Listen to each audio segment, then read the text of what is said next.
welcome to episode 99 of Grandma's Room Podcast.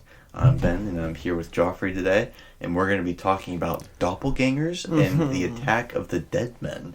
Attack of the Dead Men? Mm-hmm. What's that about? It's about these guys who rise from the dead, and they attack invaders. Oh, they attack alive men. Mm-hmm. Oh, sick. Yeah. So, you want to jump right into it today? Yeah, sure. I guess I'll get started. So, this takes place in World War I, and this research comes from Dark Docs, which is on YouTube. It's a page on there. They have a lot of good many documentaries. I highly suggest you watch them if you like our content. So, in World War I, fighting was very hard for men on the front lines. I feel like it's pretty obvious, but even though people usually think of trench warfare as like being like the only form of fighting, that was only on the Western Front. The Eastern Front was like, there was a lot of like conventional fighting that was going on there. So one battle that had like a lot of this kind of stuff was the attack of the Dead Men, and this was between the Russians and the Germans. So I know I'm butchering this. Auschwitz Fortress. It was the ground for some intense fighting on the part of the Russians, who were outnumbered 7-1 by the Germans. Jesus. Yeah. And the Auschwitz Fortress, it was built by Tsar Nicholas to protect the Russians. Like, it was the border between Russia and Germany, and today that's in Poland.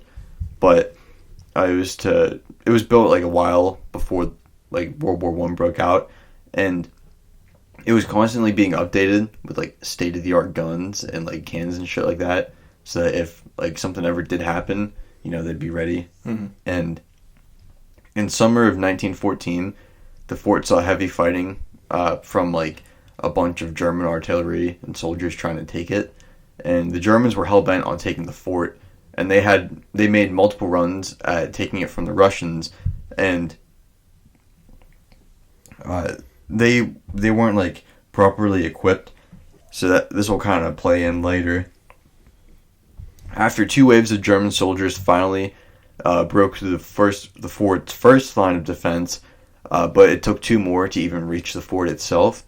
And so there was a massive trench dug around the fort, and that was like the main part where most of the Russians were at the beginning, and then they all fell back to the fort itself. And so the Germans used artillery on the fort for about a week. And I can't remember how many shells it was. I think it was like 345 shells every 45 minutes. My God. For a week. Every 45 minutes? Yeah. And is this like 24 hours? I think so, yeah. Jesus. So in about a week, the Germans used 250,000 heavy shells and 1 million lighter shells after bombarding the fort. How is there even a fort left? Don't know. Was there a fort left? I think so. So the Russians weren't so easily deterred, however, and they still put up a fight against the invaders.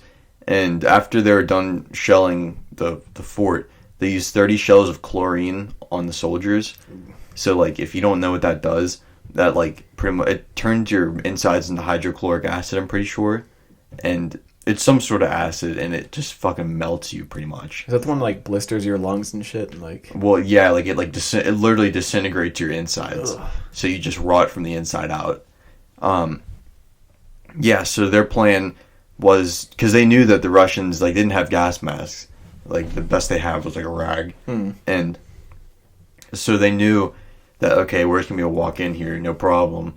But there was 100 men...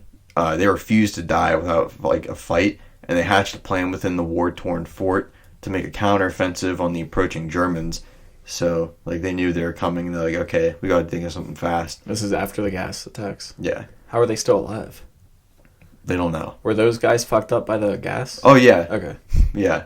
So as the Germans walked up to the fort, the Russians, who had wrapped their faces in bloody cloths, they charged at them, and, like, obviously they had no idea that there was anyone even alive still. And so the 100 Russians, they chased off the Germans, and it's said that some of those guys were so scared that they, like, dropped their rifles and, like, machine guns and all their gear because they were just trying to get out of there so fast, like, fleeing away from these guys. And I thought this was fucking nuts. There was guys who were getting trampled to death, and, like... Because they were all running away? Yeah. And some of the guys, like there was a lot of people who got caught up in barbed wire, and like they died because they just got left behind pretty much. I'm But finding paintings of this. There's not many pictures, yeah, but if the paintings are anything like it actually was, it looks fucking nuts. yeah, like these Germans pretty much thought they were like zombies, Yeah, like who the fuck could survive that? there's bloody cloths wrapped around their faces and shit. Yeah, God. Can you imagine that shit? You're like, there's no way there's anyone alive, and then just fucking like pour out of the fort. yeah. That's nuts, dude. And like you couldn't see their face. It's not even like you could like look in their eyes either, because they were wearing like goggles and shit like that, protect their eyes. Mm-hmm. But yeah, like these guys, they held off 7,000 German troops, and then they allowed more Russians to come in, and it was all like, in the end, it was pretty much for nothing because they gave up the fort a few days later. Well, they destroyed it so the Germans couldn't use it, but it's still a fucking badass story. yeah, like you said, they were going down without like a final fight. Yeah. It's fucking nuts. And then it said that those guys did die by the end of the night. It just took them longer to die than all their like comrades. Like mind over matter. Mm-hmm. Like I'm not ready to. Like they didn't feel like dying yet. Yeah. But can you fucking like imagine fighting while your insides are just like melting? Mm-mm. That'd be nuts. But it said that like this is an example of why like so many countries entered the Geneva Convention. Yeah. And I think it was in like 1935. And I think there's 173 or 170 something That joined the convention. Yeah. So there's only like 20 that aren't in it yet. Do you think if another like big war broke out, that they would actually honor that convention? I don't know. Because if both sides think they're going to win, I don't even think it would come to that. I guess with nukes and shit, Yeah. they wouldn't need to. I mean, was it Syria? Years ago, I remember we were at the beach, and you and your mom had the bottom floor of the house, and we came back from the beach, and I came down into your guys' place, and there was on the news, I think it was Syria, that they like gas attacked their civilians and shit. Holy shit. I don't know I doubt they're part of the Geneva Convention. Yeah. I don't remember that. I think it was sarin gas. I don't know. It's saying here that Sabaton made a song about this. What about the Syria one or the Attack of the Dead Men, like the Russian one. Yeah. What? I'm gonna look that up if people still use gas or not. I'm sure they'd still make gas weapons. I don't feel like countries would make all the weapons they can, Mm-hmm. That'd be fucking nuts, though. A week straight of shelling nonstop. Yeah. So 345 shells every 4 minutes. How many shells is that a minute? How many did I say? 345.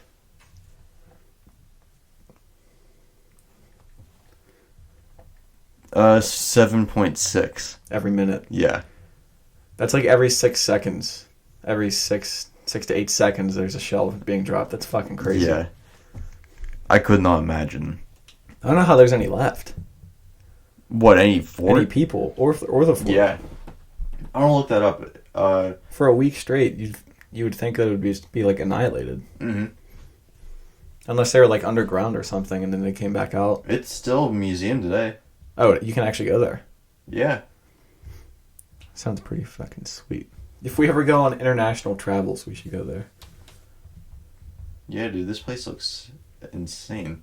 I also wouldn't mind going to Chernobyl, but I feel like that's off limits for the foreseeable future. Yeah. Yeah, who the fuck knows whenever you're going to be able to go to that again. We were looking into that a couple years ago. Oh, really? And I think for like a guided tour and everything and a hotel and plane tickets and everything, it was like a couple grand. What? It was like $3,000 or something. Holy It shit. was way less than I thought it would be to go to Chernobyl. Yeah. Well, I heard like traveling all throughout Europe's pretty cheap. All depends like where you stay and stuff. Hmm. It'd be pretty cool though. Yeah. So you want to hear about doppelgangers? Yeah. I have some creepy stories and not so creepy stories. So, doppelgangers, the word comes from the German translation of doppelgoer. You know what it is, right? What? A doppelganger? It's like a exact copy of yourself. Okay. So, in Irish folklore, they're known as fetch apparitions, and they're like replicas of living people. Doppelgangers are believed to be bad omens that could even predict like impending death or sickness or like tragedy. They say if you see your doppelganger, it means something bad's going to happen. And yeah, the rumors are that if a person sees their doppelganger, they can wreak havoc in the mind of the person they are shadowing, plant malicious or harmful thoughts, and causing great confusion for all around. So doppelgangers have been mentioned all throughout history, including like Greek mythology, and even in stories of Edgar Allan Poe. He wrote about doppelgangers. So there's also a story of Catherine the Great in Russia. I think it was like the 8th century or something. Or I think the 8th or 18th. I can't remember what it was. I didn't write this one down. But she was like walking through her castle. I don't know what it was, where she lived. Her bungalow. Yeah, her bungalow. And her servants were like freaked out. They're like, "You were just sitting on a throne. How did we just see you?" So she went into whatever room her throne was in, and she saw herself sitting on the throne. So she like ordered all her guards to like start shooting at it, and then it just like evaporated into thin air. That's like weird. It just disappeared.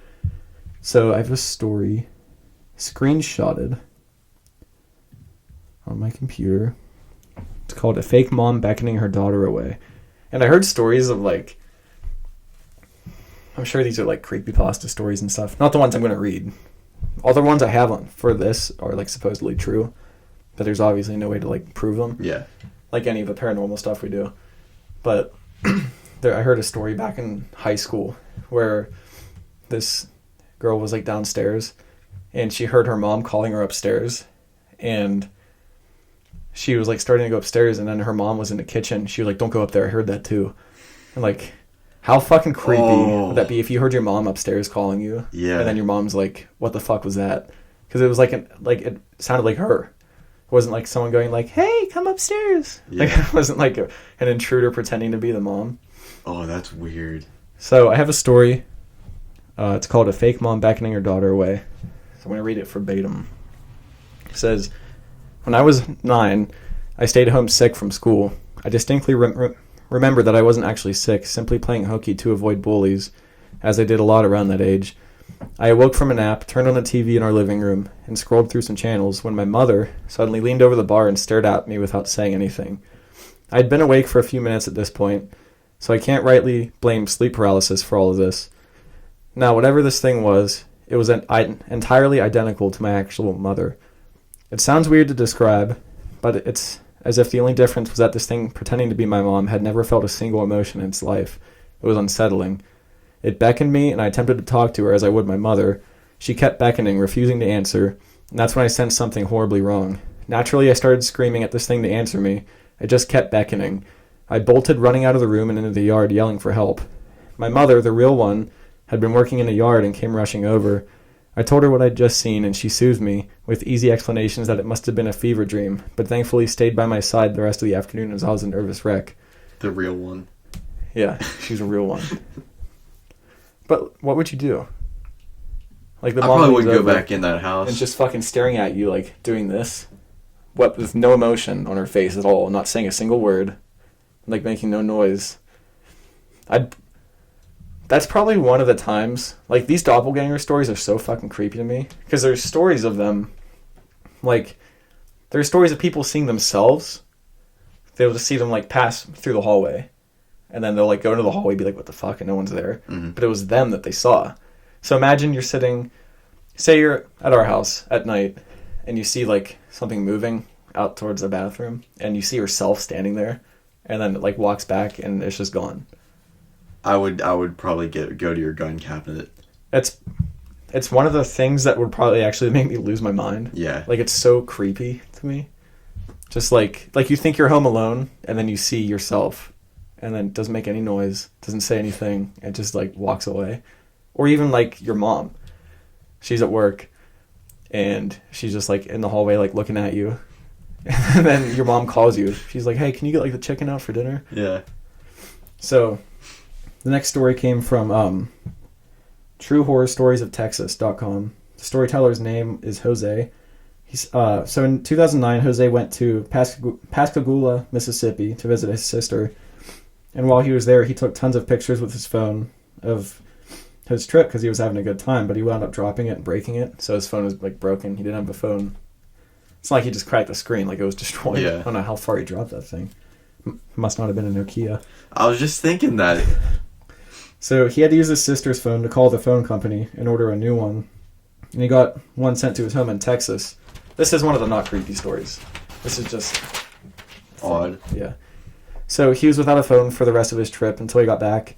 And on the day he was leaving, his sister took him to the bus station where he got tickets, but his trip would start in 2 hours, so he just had to like mill around the bus stop for a couple hours. And he had some time to kill. So he got hungry, he went to a burger stand, and after he finished, he went to the bathroom to wash his hands. This is where Jose started to experience the unexplained. So he heard someone walk into the bathroom. He was washing his hands, so he looked up like in the mirror to see who was walking through the door. When he looked up, he saw a man standing behind him who looked identical to him. He thought at first that it was a reflection, but that was impossible because the other man wasn't wearing the same clothes as him. Jose. I gave him a fake name because I didn't see later in the story he said his name. So Jose was wearing a yellow t-shirt with a black jacket, and the other guy was wearing a green long-sleeve button-down. They both seemed shocked and just like stared at each other. But after a couple moments, Jose said, "Who are you?" And the other guy went, "Who are you?" Because they were like identical to each other. So when Jose asked his name, the man said it was Itzar Olaguibo. These loud-ass page turns. So Itzar then asked him his name. So he said Jose Canta, and assuming that Jose was Hispanic, he told Jose that he was Anglo-Saxon, which I would just say like English or like European. Anglo-Saxon. That sounds really familiar. Anglo-Saxon? Yeah. I think it was like European, just like white European. But was that his name? His name is Itzar Olaguibo. What the hell is Anglo-Saxon's like his, fuck, I can't think of the word. Like where he comes, like what, not nationality. I can't think of the word. I don't know. Like Hispanic. Like a region? I guess. But anyway. So they shook hands, and Jose said when they shook hands, he felt like an electric sensation all over his body, and they started talking. Itzar said he was from Maine, and he was going to Alabama to meet friends, and Jose wanted to take a picture together, but Itzar also didn't have a phone. So they exchanged information so they could meet again. After talking for a while, Itzar's bus showed up, so they hugged and he left. When Jose got home, he went to call Itzar, but he lost the paper that he gave him with his phone number and everything. This guy sounds like a bit of a klutz. Yeah, and that was it. So that was just like a story of someone meeting what seemed like he seemed like a real person. Mm. But yeah, it was just one of those things. A fly just flew in front of my microphone and I heard it and it went. But anyway, yeah, that wasn't one of the paranormal ones. I have a couple more paranormal ones. So this one's called Creepy Story About Seeing My Dad's Doppelgänger. It says, this happened when I was 8 years old. I saw my dad in the bathroom wiping himself after a shower. I'm sure that meant drying himself off. This guy worded it weird. But the problem is that he was supposed to be in office at the time. So I asked him, Dad, when did you come home? He didn't say anything. I asked again, and he closed the bathroom door on my face. I went from the tat room, didn't think much of it. This guy has weird words. He words his thing weird. It must be just from a different country or something. But 20 minutes later, Mom gave me and my little bro lunch. So we three people, Mom, me, my little bro, sat to eat lunch. I asked Mom, why aren't you waiting for Dad? She laughed and said, why would we? He's going to come at night. I told her, but Dad is home. Then explained to her. We searched the entire house but couldn't find him. Creepy, right? After me and my little bro fell asleep, Mom stayed awake to watch TV. I woke up to Mom's scream. I rushed to look for her, found her before the bathroom door. She hugged me and couldn't talk. I looked at the bathroom. It was empty. Asked Mom what happened. She said she saw Dad. Dad was there, but why would he appear out of nowhere? She asked him when he did come home, and she saw that thing that looked like Dad make a horrible, creepy face, so she screamed. And in no time I was there, and that thing disappeared. Later, Dad came at night and told him everything. I don't remember what we did after that, but we moved out.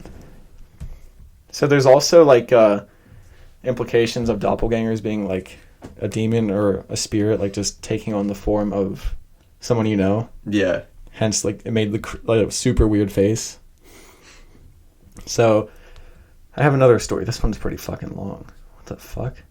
I clicked on this and a giant Illuminati thing popped up on my screen. It's like a big triangle with an eye. Okay. As a bit of background, this happened around the time that I was graduating with my undergrad degree. So we're talking about 4 years ago, 2015. At the time, I'd only been with my boyfriend for about a year and a half. My boyfriend had a son from a previous relationship and was a single parent. His son was about 2 years old. I will now refer to his son as my stepson, or M, for the rest of the story. As it was about 1.5 years into our relationship, I had just graduated. We made the decision that instead of paying for accommodation for myself, that I would just move in with him and M. The move-in went fine, and we were all just getting along, being a sort of a family together. At the time, my stepson was really young and was learning to walk. He couldn't say things absolutely perfectly, but you could definitely understand what he was trying to say. I don't think I noticed anything particularly weird until about 6 to 12 months of living there. One thing that really started to bother me was a mirror on the upstairs hallway. If both my bedroom and my stepson's bedroom doors were open, then the mirror in the hallway sort of reflected the view in a way that I could see directly into his room despite being in the other room. Often when I would think that I would see things in his room through a mirror, but then nothing was in the bedroom when I checked. After this started happening more frequently, I started noticing something else. When we put M to bed, which was early with him being so young, we would stay up but would have to pass his bedroom to get to the bathroom.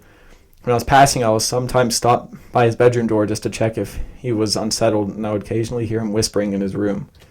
I didn't go in to check as I was too freaked out, went downstairs and mentioned it to my boyfriend. He didn't seem too bothered about this and just said he was probably doing it in his sleep. After the first incident, I would regularly stop outside his bedroom door during the evening and occasionally hear him whispering, but try to pass this off as sleep talking or whatever. I'm going to take a minute here. Don't you think if you heard your stepson like whispering to something, you would make sure there wasn't something in the house or somebody in the house? I don't get how my 2-year-old stepson will be whispering. Well, she would hear him like whispering words. She said he could talk. Yeah. But, yeah, I don't know. So, I can continue the story now. One day, my boyfriend went out to the shops and left me looking after M alone. At this time, M was able to put sentences together more easily, even though there were a few words he struggled to say still. We were just playing with his toys in the living room when there was a strange noise that came from upstairs. M stopped playing with his toys and came over close to me and said, "The lady. Daddy needs to get the lady. She wants you." I was super confused and freaked out by this and tried to ask him what he meant, and he just repeated, "Daddy needs to punch the lady. She is after you." I'm going to be completely honest at this moment. I was completely freaked out and didn't know what to say or do. There were no more noises from upstairs, and he just went back to playing like nothing happened. It was definitely a super weird and creepy situation, but I put it down to his imagination more than anything else. After this, I started to get a little bit more freaked out around the house. Nothing like this had really happened to me before, and it really bothered me that M had said something about a lady wanting me. I never wanted to ask him who he was whispering to at night, because I was absolutely terrified that he would say the lady. During this time, I also started getting really sick.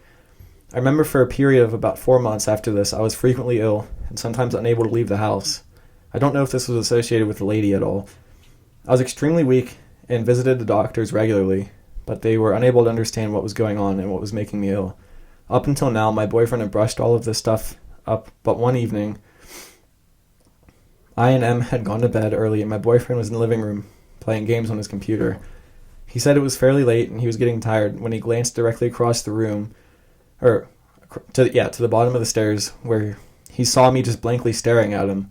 Upon seeing me, I slammed the door loudly and stomped up the stairs really quick. Confused, he came off the computer and shoved open the door to follow me, only being about 10 seconds or less behind. He went upstairs and into the bedroom, where I was sleeping soundly. He was shocked to see that I wasn't dressed in the same clothes and knew it was impossible that I could have gotten changed and be asleep in such a short amount of time. Like she said, it was like 10 seconds.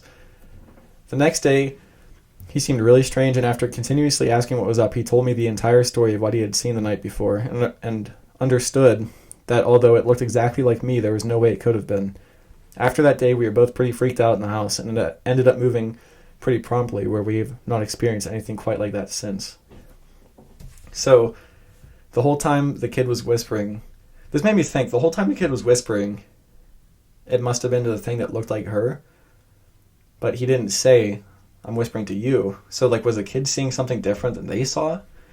That goes back to me thinking, like, is it some kind of, like, demon or something? Like, well, I was wondering, like, what happened to the mom of, like, the guy's first marriage or whatever? I don't know. Like, did she die? It didn't say in the story, but that's a good thing. Yeah, I don't know.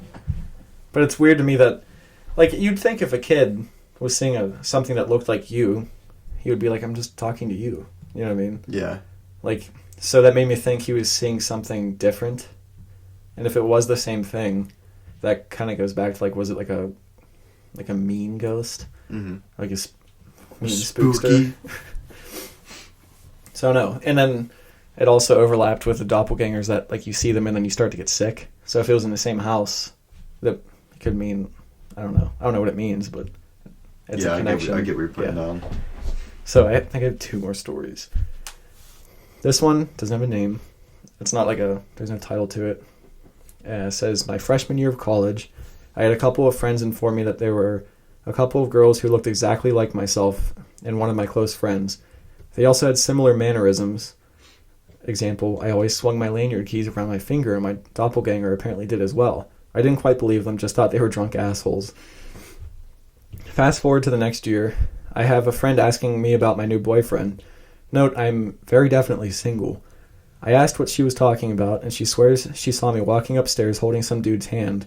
Not 2 weeks later, I'm hanging out at a restaurant, and the waitress starts talking to me like we're old friends. When I embarrassedly ask her how we know each other, she asks how drunk I was downtown the night before. I show her my ID that says I'm not 21, and explain it wasn't me. She tells me that's so weird because whoever she met acted exactly like me and had similar mannerisms. By this point, I'm still skeptical, but start to believe. Too many coincidences for this to be a fluke. What finally makes me realize that this is real is when I see a girl fall on some ice and rush over to help her.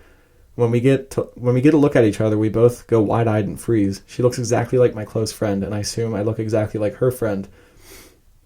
We went our separate ways without any talk, and I never did meet my doppelganger. I haven't heard about her in years, but I hope her life is going well. And this, unless this is just like there's 2 groups of people that look exactly like each other. Yeah. I've also heard, I think it was on Mysterious Universe again, because they talked about doppelgangers on one I listened to. It wasn't like any recent episode, but they're saying there's stories of people like when they're driving home from work, you know how you kind of just like zone out? Yeah. And your mind's just kind of blank. And sometimes you're thinking about like, what am I going to do when I get home? Stuff like that. Well, there's stories of people like driving home, and while they're driving home, like their wife will be at home, and they'll see their husband walk through the door, and he'll just like walk out to the bathroom, do whatever he does every day after work, and they'll be like, oh, he's home, like not really think much of it. And then the husband gets home like a couple minutes later, and she'll be like, why'd you just come back in the front door and everything? And I'll like explain like it wasn't me. But there's a theory, I forget the word is. I think it's like Varda or something, but I don't think it's right, because I kept looking into it and I couldn't find anything under Varda. But there's something about your mind going so blank. This is a theory, it's far-fetched. Yeah. That you could project yourself doing the mundane tasks that you're thinking about. That's and, weird. Like, it's not necessarily a ghost, but it's just like a mental projection of you, or like a split off of you doing your regular things. So I don't know if like, I don't know. That's all I'm going to say. I don't know. So I have one more story. Okay. It's called My Real Doppelganger Story. It's real, and it's about doppelgangers. I would sure hope it's real. Supposedly real. This is another not super lengthy one. Let me take a drink of my drink. Your vanilla Coca-Cola. Oh, yeah. I just burped and had some come up. Okay, last story. So about 6 months ago, my wife, sister, and I had an experience in our house like no other. I didn't see anything, but I was there to witness their reactions to what happened. I posted it to a paranormal site before I joined Reddit. I want to post it on here as well as a link. I'm not going to go in the link. Yeah. So I had something weird happen at my house last Saturday or Sunday night. First off, my wife is somewhat of a medium. She sees spirits, orbs, and shadow people all the time. First off, if I saw a fucking shadow person in my house, I would be out. Yeah. That's like one of my number one fears. That's fucking terrifying. Me on the other hand, I don't ever see anything. All I've seen was an orb that lit our bedroom up one time, and that was enough for me. So anyways, my sister, wife, and I were all sitting in the living room just hanging out. They were both on the couch watching TV while I was beside it on my computer playing a game. What's up with all the computer games in these stories? Just total fucking bros. Now the computer desk is next to our entertainment center, which I cannot see what's on the TV unless I move the computer chair back a bit. The placement is important, so with that said, I decided to get up and go to the kitchen to grab a drink. The kitchen is directly behind me from the living room. As I was doing whatever I was doing when I heard my wife and sister ask themselves out loud, "Why did he do that?" I then leaned over the counter in the kitchen and asked what they were doing. They didn't see me initially, and asked how I threw my voice from the hallway into the kitchen. At that moment, my sister got up and walked down the hallway, which is on the opposite side of the kitchen. After she saw that I wasn't really in the hallway, both of them ran into the kitchen and kept asking me if I went down the hallway over and over, which I kept saying no while laughing. They then told me that they both saw me get up and scurry down the hallway before turning around and giving them a silly face. That sounds more fucking creepy than some of the creepy stories. It had the same clothes, facial features, hair, everything. I told them that was impossible because I went straight to the kitchen. The more I kept telling them I didn't go down the hallway, the more freaked out they looked. My wife thinks it is my father who passed away when I was around 3 years old. I am almost a spitting image of him too. Funny thing is, he died when he was only 27 from throat cancer, and I just turned 27 this year in May. My close friend thinks it is my doppelganger. That Monday night after this happened, my grandmother called me to tell me that my grandpa has liver cancer. Doppelgangers showing themselves are a mark of bad luck and misfortune. So I don't know what to think about that. When she said scurrying down the hallway, I imagined him on all fours, like scuttling down the hallway and turning around, making a weird face. That would freak me the fuck out. Yeah. I think, because it seems like all of the doppelgangers that people see, you can tell that they're not quite the same person by the way. They're a little off. Yeah. Even if they look exactly the same, they just seem different. Mm-hmm. And if I saw you scurry back the hallway and it was nighttime, and I went to see what you're doing and you made a weird face at me, and it just felt a little bit off, I would be freaked out. Yeah, just a little bit. I wouldn't do that normally. I would still be like, dude, what are you doing? But on the inside, I can feel the goosebumps. Yeah. I don't know. I thought these were just weird stories to get into this week. Make you question. Make you think. So if you see me at your house, what if you do see me at your house tonight? I would probably shit my pants. The whole family saw me scurry down your hallway. And then I was just whatnot. I wasn't there. Oh, I'm 18. I can move out. There's a little gnat in here flying around. It's annoying me. Maybe that's my doppelganger flying around. Yeah. So yeah, that's all I have for this week. Next week is episode 100. Yeah, we're going to have something fucking big planned for that one. I'm trying to get a bunch of stories together. A bunch of different kinds of stories, not just one topic. Yeah. I have a couple, but I want more. Up the old sleeve. Yep. So you want to call this one, dude? Yeah, I think so.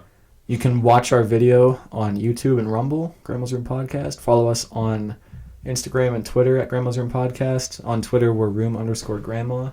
You can listen to us on Spotify, iTunes, Google Podcasts, Amazon Music, Stitcher, all the big boys. We say it every week. And playlists. We got, how many? 8. 7 or 8? 8. We got Grandma's Christmas Tree, which that's kind of outdated right now. Actually, no, it's not. It's Christmas in July soon. Yeah, 2 days. But there's Christmas music. Grandma's Clam Jams, that's perfect music for right now. Mm-hmm. It's 80s party music, summer music. Yeah. Grandma's Blues Club, which is old blues music. Grandma's Saloon, which is country, stuff like that. Older country, not stadium country. Yeah, not Morgan Wallen or Waylon or whatever the fuck you pronounce his name. I don't know. What else? Grandma's Guitar Case, it's rock and alternative music. Mm-hmm. Grandma's Jukebox, which is older rock and roll. Chuck Berry, Elvis, stuff Yeah. like that. What else? Grandma's Trap House, Trap House. rap. Yeah, Grandma's Opium Den, which is just kind of vibe and music. That's all of them. That's all? I'm looking at them right now. So yeah, we don't gain anything from you listening to them. Just it's music that we want to put out there that we like. Yeah, we hope you enjoy it. Mm-hmm. It's music of all sorts. Mm-hmm. So yeah, maybe if you want to drop us a review on iTunes, just thank you for listening. It would help. It would help. So yeah, we do have like a little bit. We have some more people listening to us than we used to. It is going up slowly, Nice. which is pretty cool. Mm-hmm. Become part of the Grandma not Kingdom. Come to the Grandma's- commune. Drink our Kool-Aid. So yeah, any last words, dude? Thank you for being here, and we are sure happy that you'll be with us on episode 100. Mm-hmm. I'm excited for that one. Yeah, look forward to it. So, Lord knows we are. like last week, one final thought off the top of your head. I'll let you have this final thought. Oh, fuck. Don't think about it. Just say the first thing. I don't know. The Sailor Man flies over the moon at midnight.